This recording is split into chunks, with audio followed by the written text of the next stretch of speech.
बच्चों, आज हमारे माँ कलीसिया कौन सा त्योहार मना रहे हैं बच्चे? प्रभु प्रकाश का त्योहार। जैसे हम लोग मिसा बलिदान के शुरुआत में ही हम देख चुके थे कि प्रभु प्रकाश का मतलब, क्योंकि ईश्वर पहले शुरू में दुनिया के प्रारंभ से ही और प्रभु यीशु आने तक वो विशेषकर एक प्रकार के लोगों को, प्रजाति को अपने प्रजा के रूप में चुनके और उनके बीच में कार्य करते आए। और प्रभु यीशु जन्म होने के बाद ईश्वर चाहा उसको पूरे जनता को अपने आप को ईश्वर के रूप में प्रकट करने के लिए, इसलिए वो अपने योजना के अनुसार अपने आप को 3 ज्योतिषों को प्रकट करता है। और जिसको बारे में हमको आज सन्मति के सुसमाचार में अध्याय 2 पद संख्या 1 से 12 में इसी घटना को हमको विस्तार रूप में पाते हैं। आइए इसमें छुपा हुआ रहस्य को, अर्थ को हम लोग मिलकर जानने के लिए प्रयास करें। यहाँ बताया जाता है 3 ज्योतिष लोग कहाँ से आए थे? पूर्व से आए। ये पूर्व को बहुत सारे मतलब इस शास्त्री लोग बताते हैं ज़ोरास्ट्र से या पारसी से आए होंगे कहते हैं। इन 3 लोगों का नाम हम लोग बार बार दे चुके हैं, पहले बाइबल में नहीं दिया गया है, लेकिन वो 3 व्यक्ति कौन आया, उसका नाम क्या है, उससे ज्यादा उन लोग किस मकसद से आए, क्या कार्य किए, इसी को हम लोग ज्यादा गहराई से देखने की अधिक आवश्यकता है। फिर भी बच्चों के लिए उन तीनों का नाम जानने के लिए हम हमारे माँ बाप से पूछ लेंगे, उन लोग बताएंगे उन तीनों का नाम। थोड़ा बताइए उनका नाम। वेरी गुड, मेल्कियोर, गास्पर और बल्तशर। बोलिए मेल्कियोर, गास्पर और बल्तशर, है ना, ये 3 लोग। और कुछ लोग ये भी कहते हैं कि इंडिया से भी एक व्यक्ति गए थे, क्योंकि महान देशों में और हमेशा इंडिया प्राचीन काल में इंडिया को बहुत गहराई से बहुत प्रसिद्ध देशों में देखते थे, और विशेषकर जैसे ज्ञान के भंडार के रूप में भी इसको देखा जाता था और सोने के भंडार के रूप में भी इसको देखा जाता था। इसलिए इधर से भी एक व्यक्ति गए पड़ते हैं, लेकिन कौन कौन कहाँ से गया, इससे ज्यादा उन लोग क्यों गया, किसको देखने गया, ये हमारे लिए बहुत महत्वपूर्ण है। किसको उन लोग देखने के लिए गए? वो लोग 2:2 का पढ़िए, 2:2 का पढ़िए मत्ती के सुसमाचार 2:2 में हम उन लोग किसको देखने के लिए गए? यहूदियों को, राजा को देखने के लिए गए। जो जन्म हुआ बेटा यहाँ पर हम लोग के सामने जन्म हुआ, यह प्रभु यीशु किसके रूप में उन लोग देखने के लिए गए?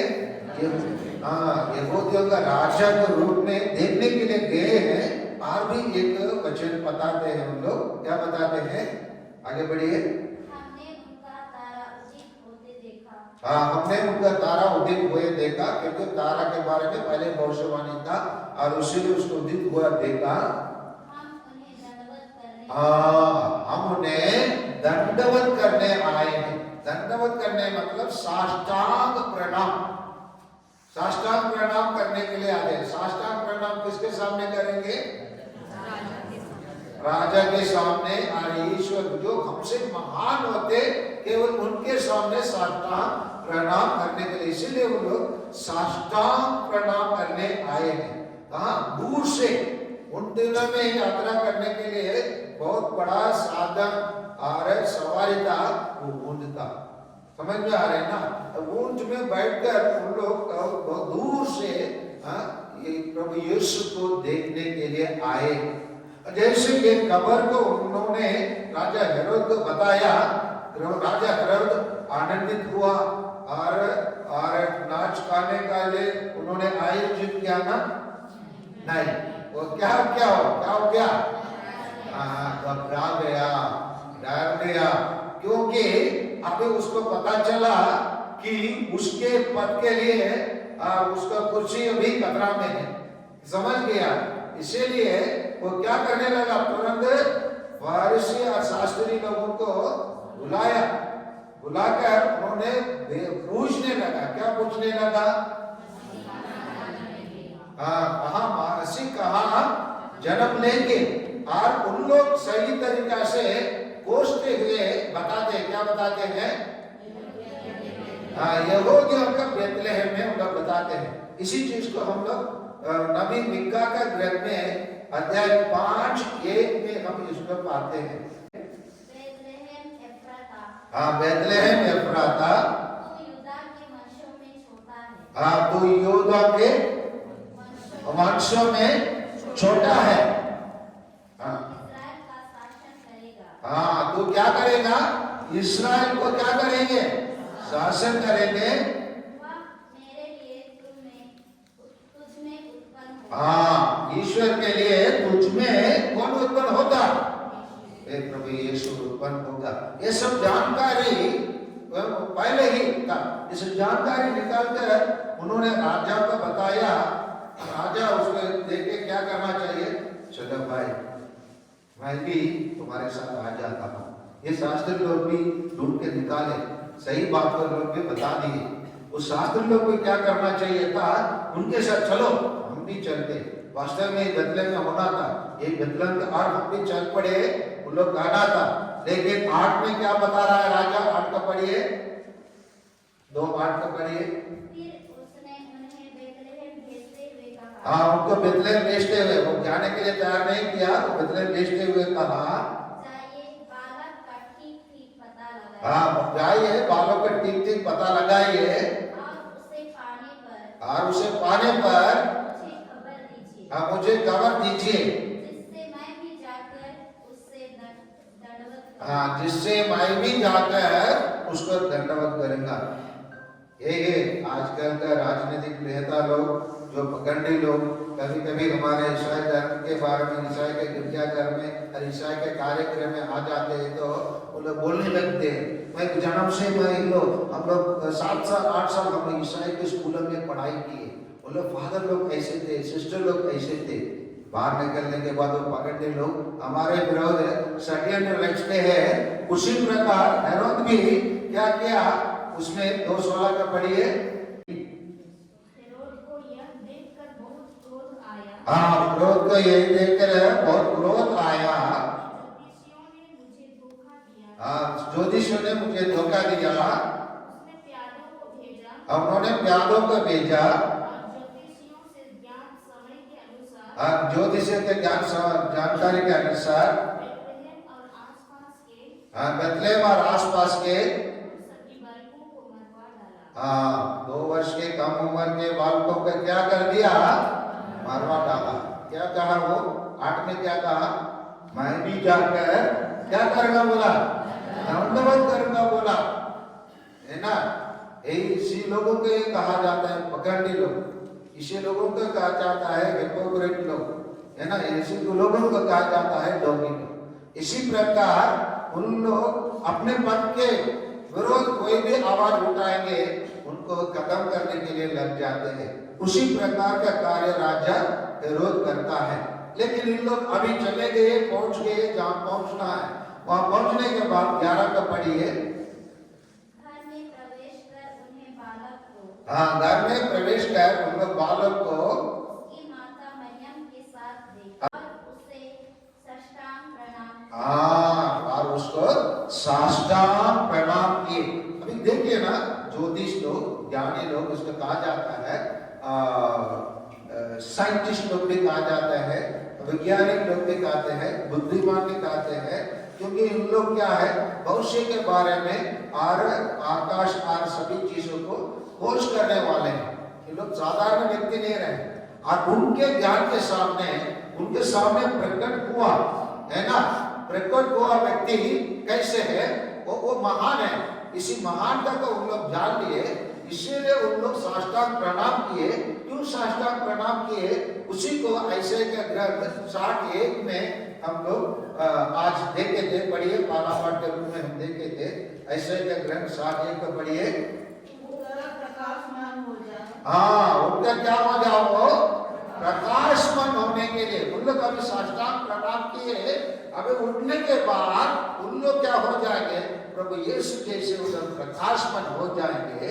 इसीलिए उन लोग ईश्वर के सामने साष्टांग प्रणाम किए। प्रणाम करके अब आगे क्या करते हैं? पढ़िए। अपना संदूक खोलकर हाँ, उन लोग अपने अपना संदूक खोलकर उन्होंने उससे सोना, लोबान हाँ। और रत्न की भेंट हाँ, उन लोग क्या क्या भेंट किए? बच्चे बताओ, क्या क्या भेंट किए? सोना, लोबान और गंधरस से उन लोग भेंट किए। ये सब प्रतीक के रूप में उन लोग प्रभु यीशु के लिए, प्रभु यीशु में ये 3 चीज को उन लोग पाते हैं। क्योंकि उन लोग ज्योतिष है, उन लोग तारा को समझने लगे, उन लोग ज्ञान बुद्धि वाले थे। इसीलिए लंबे समय यात्रा करके आए, दूर से यात्रा करके आए, ज्ञान की खोज में आए, ईश्वर की खोज में आए। और खोज में आने वाला व्यक्ति उन लोग किसी से मिलने के लिए जा रहे हैं, इसका जानकारी भी उनके पास पहले विद्यमान था। इसीलिए उन लोग तीनों अलग अलग चीज को उन लोग भेंट करने के लिए ईश्वर के पास, प्रभु यीशु के पास आए। क्योंकि जिसको उन लोग दंडवत किए वो व्यक्ति 3 व्यक्ति के रूप में वहां पर लेटा हुआ है। पहला है सोना। सोना इंगित करता है राजाओं का। प्रभु यीशु को उन लोग वही बताया, हम लोग यहूदियों का राजा को खोज कर आए, अभी राजा का पा लिए। और उस राजा में उन लोग पाते हैं कि उन लोग ईश्वर के रूप में भी देखते हैं। और ईश्वर के रूप में देखने के कारण उन लोग लोबान को उन लोग करते हैं। और यहाँ लेटे हुए बालक को उन लोग जानते हैं ये ना केवल ईश्वर है, ना केवल राजा है, ये मानव भी है। क्योंकि मानव के स्वभाव के अनुसार मानव जो भी इस धरती में आए हैं, एक दिन क्या होना है? मरना है। और ये भी एक दिन मरेगा। लेकिन ये स्मरण के ये तो जरूर पुनर्जीवित होंगे, लेकिन उसका मृत्यु के लिए उन लोग क्या गंधरस को भी उन लोग चढ़ाए। ये 3 चीज को 3 प्रतीक के रूप में, 3 चिन्ह के रूप में प्रभु यीशु को इन सभी चीजों को पहले ही अनुमान किए। और उसी के अनुसार सही तरीका से सही भेंट को प्रभु यीशु के लिए उन लोग लेके आए और चढ़ाए। और इसी के बाद 12 में कहा जाता है, 12 में पढ़िए। उन्हें स्वप्न में यह चेतावनी मिली। हाँ, उन्हें सपने में ये चेतावनी मिली कि वे हेरोद के पास नहीं लौटे। हाँ, उन लोग हेरोद के पास नहीं लौटे। इसलिए वे दूसरे रास्ते से अपने देश हाँ, इसीलिए उन लोग दूसरे रास्ते से अपने देश चले गए। यहाँ कहने का मतलब ये दूसरे रास्ते से उन लोग वास्तविक रूप से चले भी गए और दूसरा रूप लेकर भी उन लोग चले गए, दूसरा जीवन को भी अपना कर चले गए। क्योंकि उन लोग प्रभु यीशु के पास संपर्क में आने के बाद, प्रभु यीशु से रिश्ता बनाने के बाद, प्रभु यीशु का रिश्ता होने के बाद उन लोग अपने जीवन को पहले जैसे थे वैसे ही जीवन जीने के लिए उन लोग तैयार नहीं थे। उन लोग एक नया जीवन जीने के लिए एक नया रास्ता अपनाने के बाद एक नया रास्ता में निकल पड़े। और इसीलिए उन लोग अभी आए थे, विज्ञानिक रूप में आए थे, ज्ञानी के रूप में आए थे, ज्योतिष के रूप में आए थे। और उन लोग अपने ज्ञान, अपने वैज्ञानिक ज्ञान, अपने ज्योतिष का ज्ञान, सभी चीज को उन लोग अभी यहाँ लेते हुए, यहाँ जन्म लिए प्रभु यीशु के सामने उन लोग समझ गए ये सब हमारा खोज यहीं पर समाप्त हो जाता है। हमें आगे कोई चीज को खोजने की जरूरत नहीं है। अगर कोई दुनिया में कोई वैज्ञानिक हो, अगर दुनिया में कोई बुद्धिमान हो, अगर दुनिया में कोई भी ज्ञानी हो, कितना भी ज्ञान का भंडार उनके पास आए हैं, वो जैसे हम लोग श्रीमती के सुसमाचार अध्याय 3:39 में हम पाते हैं वाणी के अनुसार वो व्यक्ति क्या कर देता है, ईश्वर के सामने शरण ले लेता है। पढ़िए 6:33 का पढ़िए। हाँ, तुम सबसे पहले ईश्वर के राज्य उसकी धार्मिकता की खोज में लगे रहे, बाकी ये चीज आपको यूं दिया जाएगा। यही चीज को प्रभु यीशु आपने ये शिक्षा देते हैं। ये शिक्षा के अनुसार पहले ये 3 शास्त्री लोग अपने जीवन में ईश्वर के राज्य को खोजने के बाद वो लोग सोचे मेरे को कुछ आगे कोश करने की कोई जरूरत नहीं है। इसलिए प्रभु यीशु बताया मत्ती के सुसमाचार अध्याय 7 और 8 में बताते हैं, हाँ तुम तो हाँ मिल जाएगा, ढूंढने से आप लोग क्या करेंगे, मिलेंगे। उन लोग ढूंढे थे, इसीलिए उन लोग पाए, खटखटाए, इसीलिए उन लोगों के लिए दरवाजा खोला गया। दरवाजा खोला गया कैसे? अध्याय 3:20 में हम पाते हैं कि हमारे घर के दरवाजे के पास या हमारे दिल के दरवाजे के पास प्रभु यीशु खड़े होकर खटखटाता है। मैंने द्वार के सामने खड़ा होकर खटखटाता हूँ, यदि तो मेरी वाणी सुनकर द्वार खोलेगा, हाँ मैं उसके यहाँ आकर हाँ उसके साथ मैं क्या करूंगा, भोजन करूंगा। देखिए हम लोग बहुत सारे लोगों को हम प्रतिदिन हम मिलते हैं। उदाहरण के लिए मैं बता रहा हूँ, इन दिनों में हम लोग ऑनलाइन में हम लोग सामान ऑर्डर करते हैं। वो सामान लेने वाला व्यक्ति को हम कहाँ जाकर मिलते हैं, गेट के बाहर, वहीं पर मिलते हैं। वही उसको कभी अंदर लेके आते हैं क्या? नहीं, वहीं पर हम लोग विदा कर देते। दूध लेने वालों का कहां तक लेके आते हैं, दरवाजे तक लेके आते हैं। दरवाजे के बाद हम क्या करते हैं, उसको बाय बाय कर देते हैं। समझ में आ रहे हैं ना? हमारे घर में मीटर रीडिंग करने वाला लोगों का कहां तक लेके आते हैं, करके दरवाजे तक, कहां मीटर आता है। लेकिन यहाँ एक व्यक्ति है हमारे घर में आकर खटखटाएगा, उसको व्यक्ति को हम कहां लेके जाते हैं, भोजन करने के लिए लेके जाएंगे। अभी आया वाला व्यक्ति कौन है? हमारा ईश्वर है। हमारा ईश्वर हमारे साथ बैठकर भोजन करता है, मतलब हम जान लीजिए हम ईश्वर की बराबरी में हैं। ईश्वर हमारे बराबरी में है और हम ईश्वर के बराबरी में हैं। इसलिए ईश्वर क्यों मानव बना? मानव ईश्वर बनने के लिए, इसलिए संयोगन के सुसमाचार अध्याय 1:16 में कहा जाता है, ईश्वर मानव बनने के कारण हमें क्या क्या चीज को ईश्वर एक के बाद एक देते जा रहा है। पढ़िए, उनकी परिपूर्णता से, किसकी परिपूर्णता से? ईश्वर की परिपूर्णता से हम प्रत्येक जन के लिए क्या मिल रहा है?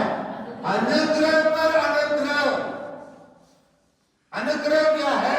इसको पाने के लिए हम कोई भी योग्य नहीं है, कोई भी योग्य नहीं है। ईश्वर उसको क्या कर देता है, अपने स्वयं की इच्छा से हम प्रत्येक जन को ईश्वर क्या करता है, उसी अनुग्रह को हमें प्रदान करता है। इसीलिए आज का ये त्योहार हम लोग के लिए, जैसे ऐसे का ग्रंथ 7:1 में कहा गया है, उठो और प्रकाशमय हो जाओ, क्योंकि हमारे बीच में प्रकाशमय ईश्वर हमारे बीच में प्रकाशित हुआ है, हमारे बीच में मैनिफेस्ट हुआ है, हमारे बीच में अपीयर हुआ है, हमारे बीच में अपने आप को रिवील किया है। इसीलिए हम उसी ईश्वर को हम देखकर उनके समान हम प्रकाशमय होने के लिए आज के त्योहार को हम मनाते हैं। इसीलिए हम गंभीर रूप से हमारे ईसाई जीवन को हम गंभीर रूप से लेना है। और इसी चीज को जब हमारे पास में कुछ होंगे तो हम दूसरों को दे सकते हैं। हमारे पास से उदाहरण के लिए हमारे पास ज्ञान रहता है। जैसे उदाहरण के लिए भारत में कितना राज्य है? 19 राज्य है। कितना यूनियन प्रदेश है? 7 यूनियन प्रदेश है। ये ज्ञान जब हमारे पास रहेंगे तो कोई हमसे प्रश्न पूछता है, सर, मैडम, दीदी, भैया, हमारे लिए एक प्रश्न आया है परीक्षा में, भारत में कितना राज्य है? हमारे पास उसका ज्ञान रहेगा तो बोलेंगे हमारे देश में 19 राज्य हैं। समझ में आ रहा है ना? हमारे देश में कितना यूनियन प्रदेश है? 7 यूनियन प्रदेश है। जानेंगे तो बताएंगे, नहीं जानेंगे क्या बोलेंगे? हम बोलेंगे दूसरों से पूछ लेना। समझ में आ रहा है ना? इसलिए हमारे पास ईश्वर का खोज, ईश्वर का ज्ञान, ईश्वर के स्वभाव हमारे पास में होने की आवश्यकता है। इसलिए प्यारे माता पिताओं और भाइयों, जैसे हम लोग इस त्योहार को मना रहे हैं, हम लोग प्रकाशित हो जाए प्रभु यीशु के साथ। आप प्रकाशमय होकर हम अपने बच्चों को, अपने रिश्तेदारों को, अपने आसपास रहने वाले लोगों के लिए हम लोग प्रकाश बने। आमीन।